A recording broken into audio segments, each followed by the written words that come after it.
తెలంగాణలో మున్సిపల్ ఎన్నికల నామినేషన్ల ఉపసంహరణకు గడువు ముగిసింది. పోటీలో ఉన్న ఫైనల్ లిస్టును ఎన్నికల సంఘం ప్రకటించనుంది. మొత్తం 19,608 మంది అభ్యర్థులు నామినేషన్లు వేశారు. రెబెల్ అభ్యర్థులు పోటీలో లేకుండా పార్టీలు జాగ్రత్త పడడంతో పలువురు రెబెల్స్ తమ నామినేషన్లను ఉపసంహరించుకుంటున్నారు. రాష్ట్ర వ్యాప్తంగా మొత్తం 116 మున్సిపాలిటీలు 7 కార్పొరేషన్లకు ఎన్నికలు జరగనున్నాయి. ఈ నెల 9వ తేదీ 5 గంటలకు ప్రచారం ముగియనుండగా 11న పోలింగ్, 13న కౌంటింగ్ నిర్వహించి అదే రోజు ఫలితాలు ప్రకటించనున్నారు.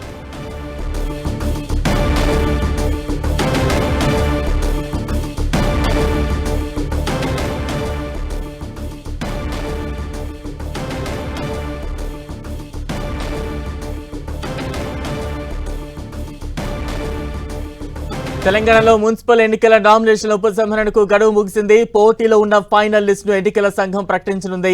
ఇక తాజా అప్డేట్స్ అందించేందుకు మా ప్రతినిధి తిరుపతి చారి సిద్ధంగా ఉన్నారు. చారి, బలరాం, తెలంగాణ మున్సిపల్ ఎన్నికలకు సంబంధించిన ఉపసంహరణల సమయం ముగిసింది. 3 గంటలకు సమయం ముగియడంతో ఎంతమంది ఉపసంహరించుకున్నారనే విషయాలపై మరి కాసేపట్లో రాష్ట్ర ఎన్నికల సంఘం ప్రకటించబోతుంది.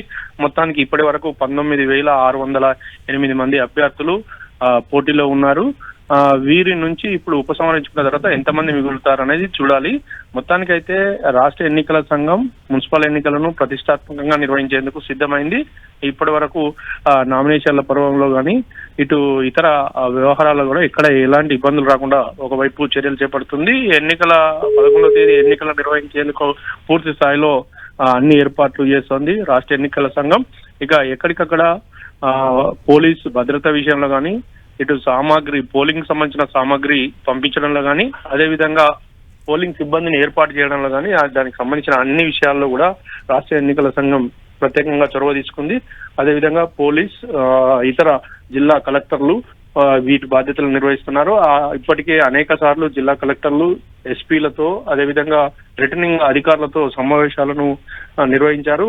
మరొక వైపు రాష్ట్ర ఎన్నికల సంఘం కమిషనర్ రాణి కుందిని వీడియో కాన్ఫరెన్స్లు కూడా నిర్వహించి వారికి దిశానిర్దేశం చేశారు. ఒకవైపు ఈ ఎన్నికల్లో భాగంగా మొత్తం 116 మున్సిపాలిటీల్లో 7 కార్పొరేషన్లో 2,996 వార్డులకు